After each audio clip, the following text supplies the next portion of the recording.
All right, welcome back to another episode. I got Marcus McDuffie here with Ion Training joining me today. In this new season, I've been really trying to get motivated to do a lot more regular content. As I mentioned before, I really feel like it's the only way that I'm going to be able to create the things that I want with my brick and mortar businesses, because I never really wanted to play that marketing game. You know, being in the health and fitness space, that's what you see everywhere. You know, different marketing campaigns to ultimately make you feel worse about yourself so that some sort of product or service can make you feel better. And I've been in this game for long enough. I've been on my own journey to know that that's not the case. You know what I mean? I've had a certain type of body. I've followed a certain type of diet, and underlying all of it, I was still pretty unhappy. So, point being that none of these things external are going to solve your problems.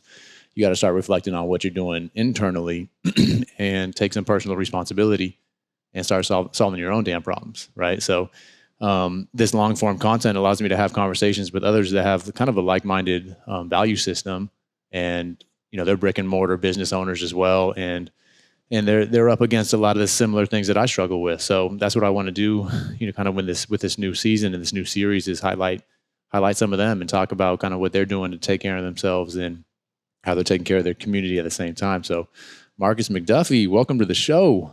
What's up, Jacob? Appreciate you for having me on, man. Yeah, it's been long overdue. It's been a while, man. It definitely has been a minute, and we were able to connect the other day over some coffee, which was awesome. And you know, throughout that conversation, you know, we're talking a lot about kind of just trying to figure out ways to take care of ourselves. You know, what that means. You know, how do we stay grounded as entrepreneurs that, you know, are somewhat wired a little different to like go. Meanwhile, we're in this health and wellness space, and we're talking to our clients about how to, you know, take care of their health. And some of that comes with, you know, managing stress and managing the nervous system and whatnot. So, first off, why don't you just give me a little bit of background about, you know, who you are, kind of what you do, and we'll start there. Oh, man. So I'm a California born and raised for sure. I was an athlete for most of my life, right? So a lot of my life is kind of built off of competition, which serves you a lot, you know, when you're in the thick of everything, like playing football, but not when you're out of it, right? So I played football all the way through my junior year of college, like type of dude to like practice starts at 6, I'm there at 5, like doing ladder drills or whatever else. And I went to Occidental College and, you know, D3 school, so nothing crazy, but it kind of took away some of my love for football, right? So I quit after my junior year, had this big plan to like transfer to USC or whatever else. And when I quit, like life just completely flipped on me, right? Like I went through a lot of pain. Like I was in a lot of pain because from football for like, you know, 10, 11 years, like completely beat up my body, my shoulders. So I couldn't sleep some nights. Emotional pain just because like all my boys were still on the team, right? So they stopped talking to me, and I was just kind of like, man. So I actually really found like fitness through that time. Like, you know, you always work out, but it was never my thing. Right. And during that time, like I used to go to the gym like 2-3 times a day, because it was the only time where I felt like a sense of community, right? Outside of that, like I just felt kind of by myself. Like I would wake up, gym, eat, go to classes, gym, study, go to sleep. Yeah. And I just kept going to the gym because it was like, hey, at least there, like I'm having conversations with people, right? I feel like I'm part of something bigger. So I graduated 2018, you know, like with fitness being my new thing, right? Me and my buddy kind of started this thing called Two Fit Athletics. It was our big plan. You know, we used to do like little content, all the, you know, early. You guys doing the synchronized video posts. Like the push, maybe the plank and the little clap. 100%. You know, so I saw one of those today on my, like I was scrolling through my Instagram. I was like, damn, what the hell was I doing? Did you have the video, like the music in the background on all that? 100%. It was Denzel Curry, I Am the One. That was my jam. That's what's up. But yeah, so I did that. Then I ended up working, I was doing my online thing a little bit, and I was working at the studio out here. And man, just got blessed with like an absolutely amazing boss, right? Like dude knows Luca. He was working with Luke and Steve as his business coaches, and he would always like share all that information with me. He would help me build my own business. That's what's up. And I was living at the frat house at the time because I couldn't afford Pasadena. So I'm this like, graduated dude, like living at the frat house. Like Friday night, I'm trying to, go get cereal. There's a party going on. It just feels different. Yeah. So I was just grinding because all I wanted to do was get out of that environment. Right. So 6 months in, he comes to me. He's like, so we're shutting the gym down. And I'm like, well, fuck, back to Moreno Valley I go. Gonna move back in with my parents. Like, don't know what I'm gonna do. And he's like, but you show me enough in these 6 months where I trust you with a lot of my clients, right? So, that's 2019. I take over about like 30 or so clients with no clue what I'm doing, right? Wake up every single day, go in, feel like an imposter. And so that made me dive myself into like a bunch of business coaching because, I was tired of going home and feeling like who am I, right? Yeah. Who am I to tell these people what to do? So I dove into a bunch and, just continue with that for the last 3 years and, now have my own spot here and just continuously, growing and shaping like the ideology and like the stamp I want to put on the fitness industry. Yeah. And that's dope. I mean, and as you say, like 2019, I guess that just reminds me how like that wasn't that long ago, man. And like 2 of those years was the pandemic. You know what I mean? So like you've been up against it. You know what I mean? Stepping into a new role, a new business, and a lot of people who's been in the game for 15 years didn't survive that pandemic. And here we are sitting in your spot, man. And, the perseverance that ultimately takes and the mental resilience also, needs to be honored. You know what I mean? Like, because I've been there. I know what it takes. I know what the darkness looks like in those moments. Because you opened up Spacebar and opened the Spacebar 2020, man. Yeah. So yeah, dude, is I know what that feels like, and that's a big reason why I want to get out here and like talk, because meanwhile, while all this is happening, you have bills to pay. You have a brick and mortar business that has a lot of expenses, and we don't really have that option just to shut the door and then like try to create this online business that a lot of other things that we're seeing, that's what we're seeing, right? We're seeing all of this. We're seeing this image of these successful coaches and trainers that look like they're just killing it. One, that's probably not even true. But 2 is like, we have our challenges and we signed up and we committed to something. So we need to play our game here. And, hearing some of the struggles and the successes of other people like me in Pasadena is really what, I'm here to hear, and I want to, grow those relationships a little bit more. So it's perfect timing to reconnect, man. So I appreciate you taking the time. With that, meeting your mentor or your coach or your boss, what were some of the qualities that you saw within him that you enjoyed or that you wanted to emulate? Man, so honestly, one of the biggest moments that stuck out for me that whole 6 months there is I walk in one day, I'm like, oh yeah, what's up, Joseph? Like, how you doing? And I'm expecting like the regular dude answer, oh, I'm good, man. How are you?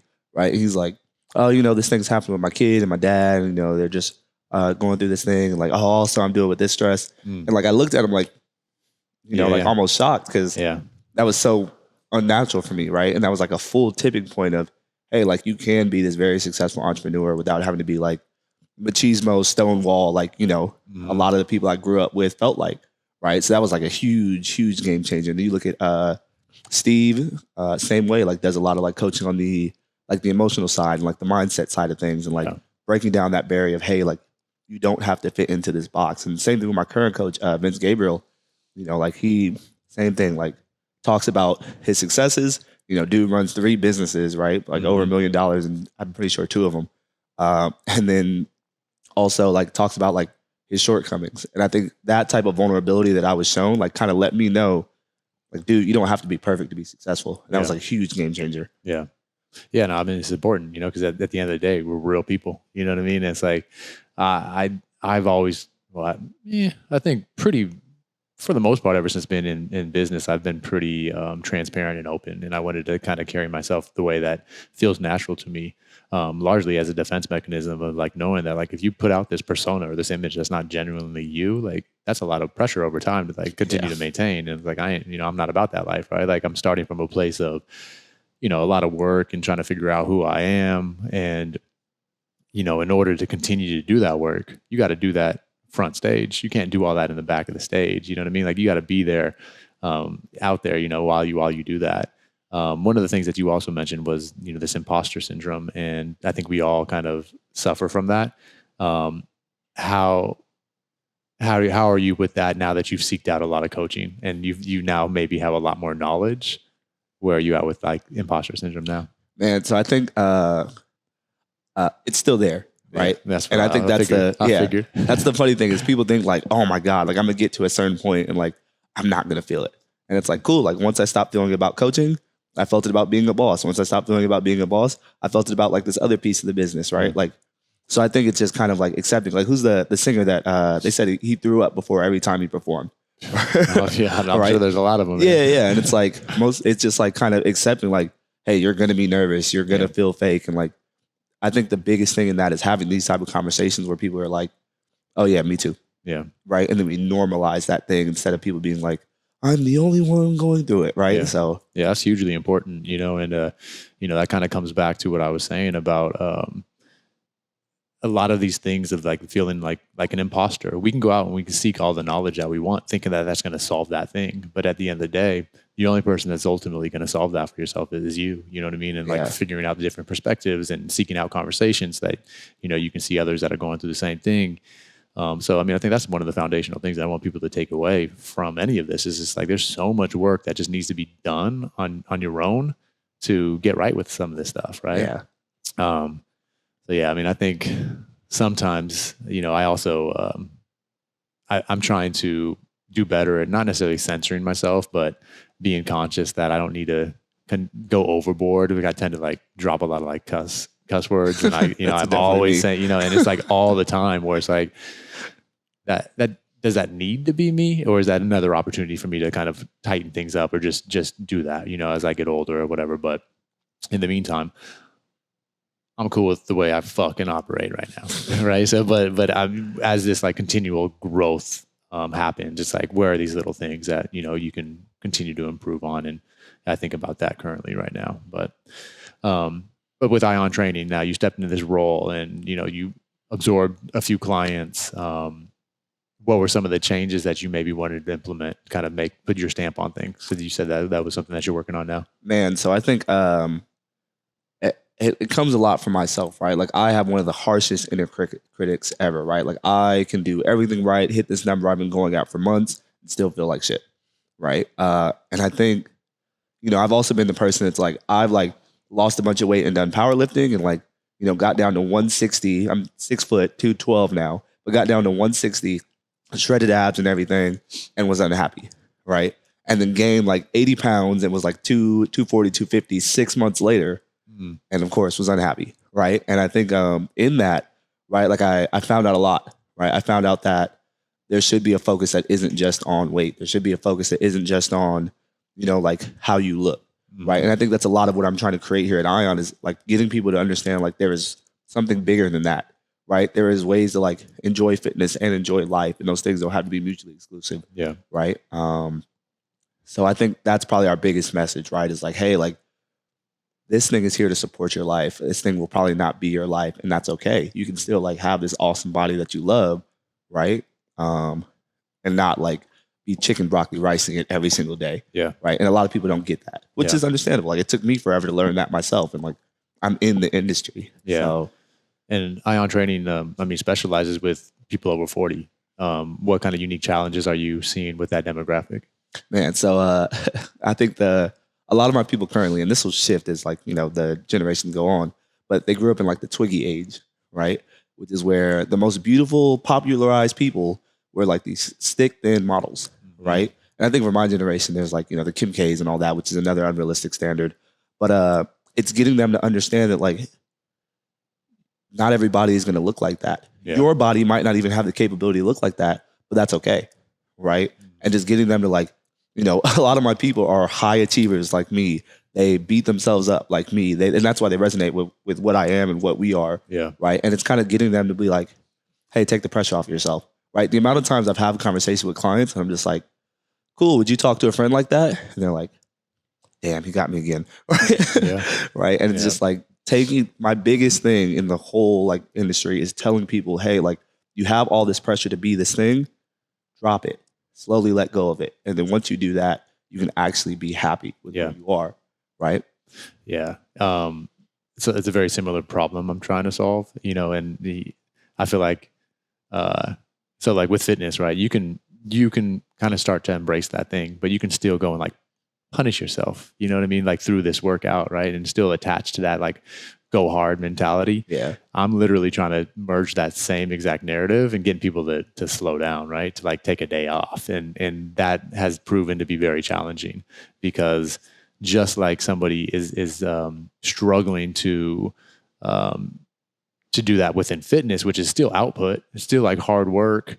I'm literally trying to get somebody to like feel like they're worth it to slow down. The same person like me, right? Like the same person like me who's like a hard driver, super ambitious, where I'm just at a place that I need to reframe that for myself to take care of myself, my well-being, right? And it's like you can only muscle it for so long, and like I'm not even fully convinced of it because I'm so far down that narrative and that consuming of that culture of growing up, that more, grind, that it's like, Exactly. even though I cognitively know different, right? I know different enough to invest a shit ton of money into this space that we created, Space Bar Wellness, to provide these services so that people can start slowing down. I did that largely for myself because I needed to slow down, right? But that voice running in the background of all those years of the conditioning is really hard to turn off. It's in my like DNA.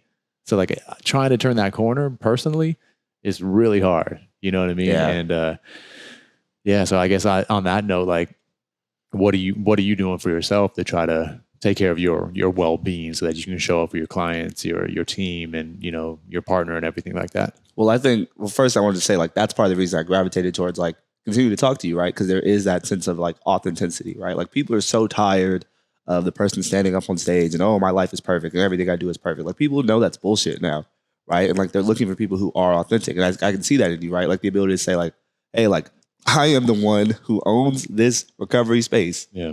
And I still struggle with it, right? I built this awesome, huge, like, I don't know square footage, huge, right, recovery space, and I still struggle with it. And I think, like, that actually is what resonates and moves people, right? For that person to say, hey, like, this person actually still does this and deals with this, and they're there, right? They may not be all the way there, which is unrealistic, but they're a few steps further than me. I like that, right? I can see myself getting there.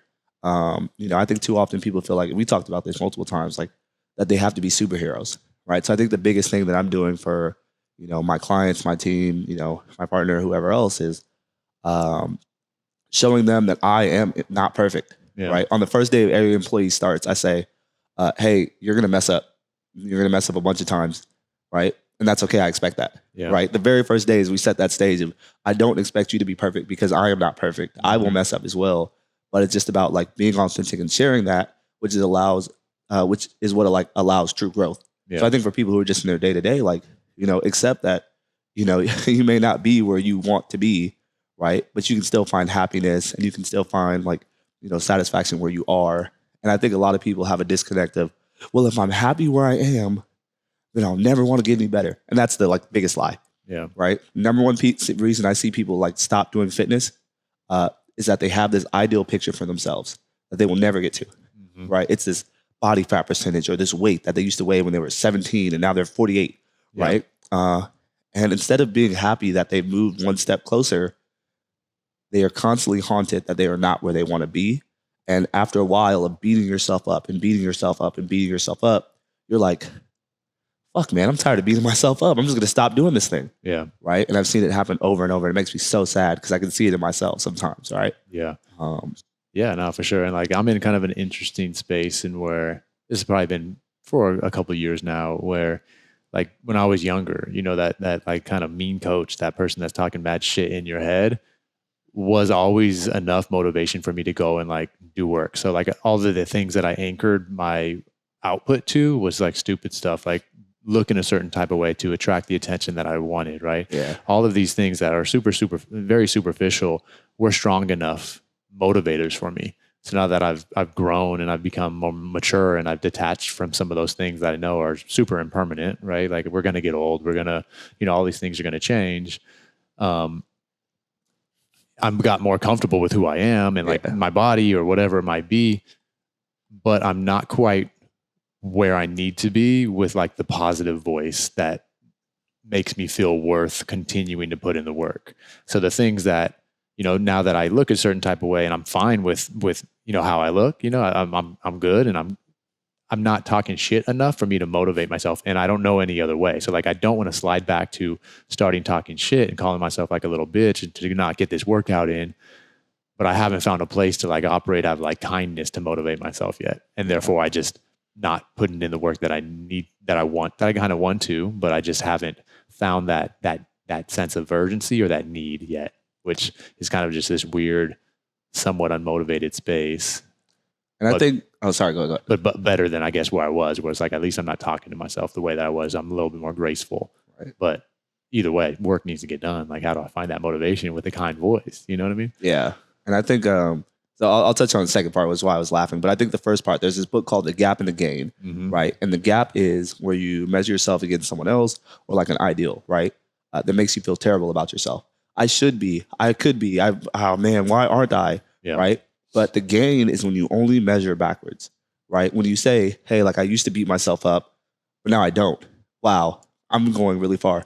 Yeah. That's really cool of me, right? Because people think that like, especially like, for me, it was like, oh, the Kobe's and the Michael Jordans, like you had to be mad at someone. You had to like, oh, why aren't you doing more? Right. And that's just not realistic. Yeah. Right. Like people quit when they don't feel good about something. But if you can get yourself to feel really good and say like, I did one workout this week and, I did none the last 2 weeks. Wow, I'm moving forward. Yeah. Right. And it's so hard because people have those idealistic standards that are all bullshit. They don't matter. Yeah. Right. And for me, man, it's funny how much I relate to that. Right. Like I used to have a list of every time someone doubted me or wronged me, right? I started making it in Bro, high school. had a hit list? You're admitting to a hit list right now? Oh, man. I mean, not a hit list, but it was like, I used to look at it and be like, yeah, this was that time that high school coach didn't think I was good and didn't start me. Yeah. And I would like work my ass off because of that, right? And I carried that on and on and on. I lost a lot of friendships by like, crap talking people. And I carried that until I started Ion.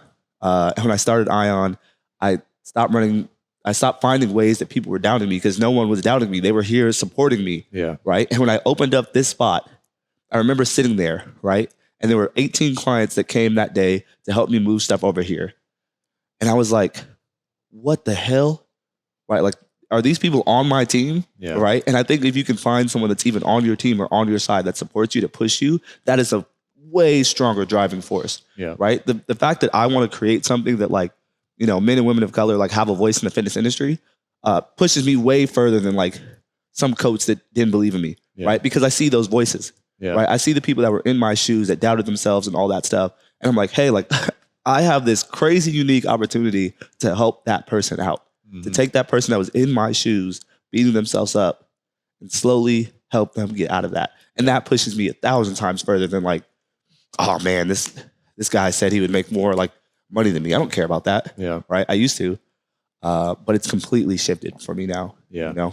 That's such an awesome concept. And you're right. I mean, it is something that I do reflect on a regular basis. So like at least in regards to my day to day, I think one of the biggest challenges for me is that as a business owner, as like being, again, not only ambitious, but like being confident that I can create a ton of things, that every little thing that kind of comes across my day, I'm like, oh, I can do that and I can run with that, right? So it's like, there's a lot of things that I got going on. So every single day is going to feel incomplete if you're looking for what you can do, right? What you can do more. There's never, and I think this is a challenge with like both of us and a lot of people like us, is that there is never not more work that you can do. There's always more work that you can do within just one business. There's always more work that you can do, right? There's one more lead you can follow up with. There's one more post you can put in with. There's one more check-in that you can do. It never ends. And I get lost in that and I get super overwhelmed with that. And I think that's what leads to so much anxiety and almost every day feeling like I didn't do enough. Yeah. So like really just focusing and looking back, even if it's like for me, what I've at least been trying to do is like really embrace this like journaling in the morning. And sometimes I don't know what to say, so it's like I'm just kind of writing things down, but then I just put a couple things down that I need to do. And then I'll look back and I'll just check those things off. So like this morning, because at the end of the day yesterday, I was like, damn, I just feel like I didn't do shit today. And then this morning starting the process back. I looked at yesterday. I was like, oh, well, damn, I did get that Amazon order in. I did place that inventory order. Okay, I'm good. I did that. It just is really helpful, for the day to day. Definitely. Yeah. Go ahead. Yeah, I mean, I definitely relate to that, right? Because, that's the biggest shift is like as an entrepreneur, there is always a growth that you can see, right? And it's funny that like you brought that up now. Like literally last week I had a podcast that completely changed my life. It's called The One Thing, right? And it's basically you choose the one thing that you need to do that day. Like Greg McEwen, like the guy who wrote Essentialism?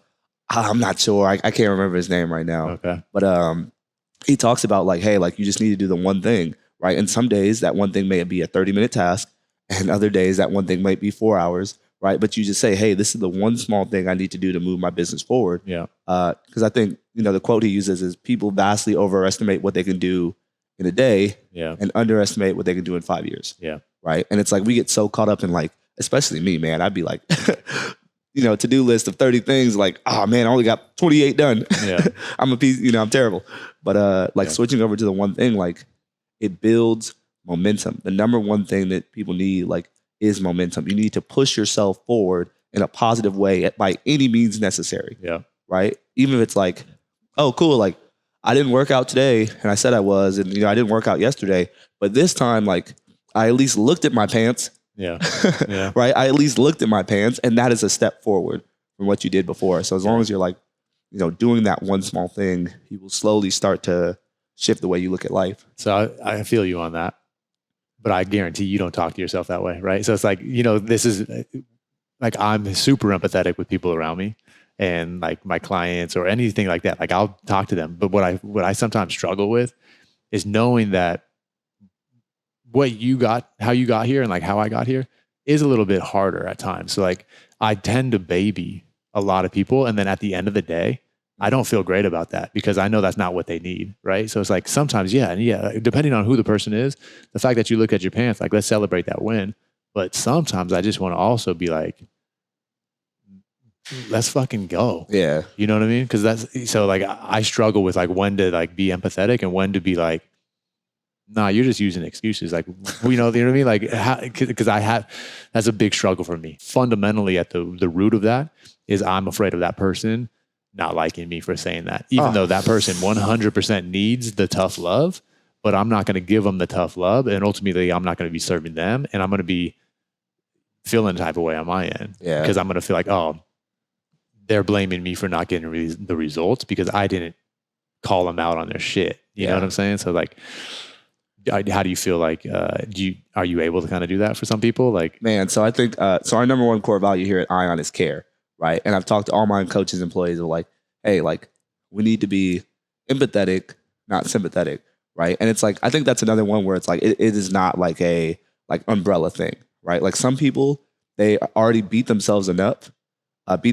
enough where you need to celebrate like them looking at the pants. Yeah. Other people, they're just lazy, right? Or they just like, they need that little extra push that we all do at times, right? And I think it's taking those and like, it is a very hard skill, but it's taking those at a case-to-case basis, right? Where, like I told my like trainers, like, hey, like care for one client, maybe, being like, hey, like I know you're kind of tired today. We're going to just have you lay down for 20 minutes and then do what you can after, right? We're care for another client on that exact same day in that exact same session, maybe, all right, come on, like you need to step it up, right? Like, you need to do better. For sure. Right. And it's like, if we look at it from a basis of care, then you can kind of discern like who needs what. And it's such a hard thing, but I think it is like, taking away that umbrella from that, from the way we look at things. Yeah.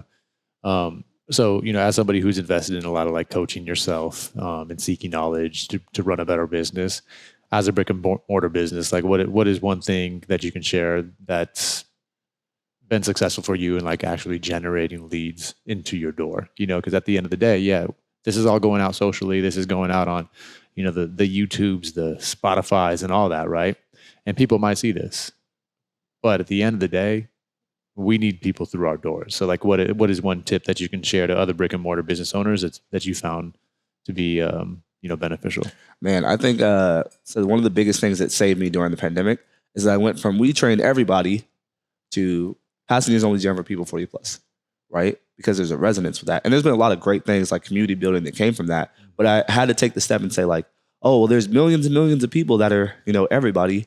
And there may only be like thousands here in Pasadena that are 40 plus, way more than that, but just exaggeration, right? And I think like finding a niche like that you resonate with and that you enjoy working with, and like not being afraid to go down, right? Like one of my marketing coaches, he posted this picture and it was like there was a podiatrist and there was a right foot doctor, and it said, if your right foot hurts, which one are you going to go to? All right, and that's the thing. It's like, oh, okay, cool. Like this person on the right, they can charge more, they can help this person more, they can specialize more. But the person that does everything, oh, cool. Yeah. Yeah. Well, I appreciate that for sure. Trying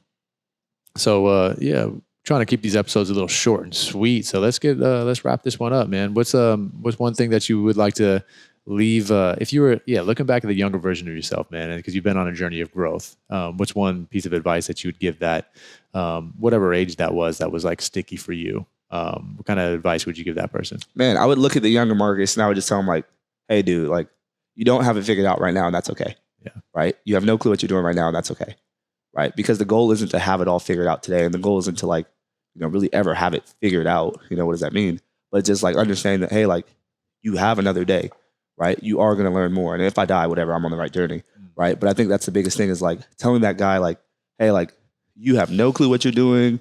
You are struggling right now. And that's okay because you're going to struggle 5 years from now, but you'll struggle less. Yeah. Right. And like, as long as I can look at myself and know that, then like, I'm okay. Yeah. Right. And I think that's like the biggest thing for sure. Yeah. Now that we kind of zoomed back into the past, if you were to zoom forward to the 85-year-old self, what would that person give you advice for right now? Man, that is a dope question. I've never actually thought about that. What would he'd be like, invest in crypto? No, I'm just playing. Well, shit's on a down right now. So might want to throw some money in there. I mean, honestly, but he would probably look back and say like, you were right. Right. He would look back and say, you were right. You just did that one thing. You celebrated the hell out of it. And now you're like living this amazing life. Right. And I honestly think like that concept of like doing that one thing and not being afraid to be happy, right? Not being afraid to be satisfied. I think as entrepreneurs, we always feel like we have to do more. And because of that, we are never satisfied, right? And I think if we could get ourselves to be happy, because I could run, I could make this thing $100K a month business and still not be happy. And what's the point, right? So I think it's finding happiness and satisfaction in like doing that thing and moving that needle forward in a more, I don't want to say realistic, but manageable way. More balance. There we go. Yeah. Instead of like, oh man, like I want to do everything and I have these big lofty goals. I'll get there, but I won't get there all today. And I won't get there if I continuously feel shitty about myself for not doing 30 out of 30 things and only 28 out of 30. Yeah. Right. And I think that's like such a big piece. Yeah. Right. It's keeping that momentum. Yeah, absolutely, man. And you create that momentum, just like the sign on the back there that says by showing up. That's it. Just show up. JSU. So with that being said, man, I appreciate your time. Let's wrap this up and let's get back to work, man. Let's get back in these streets. There we go. All right, brother, we out.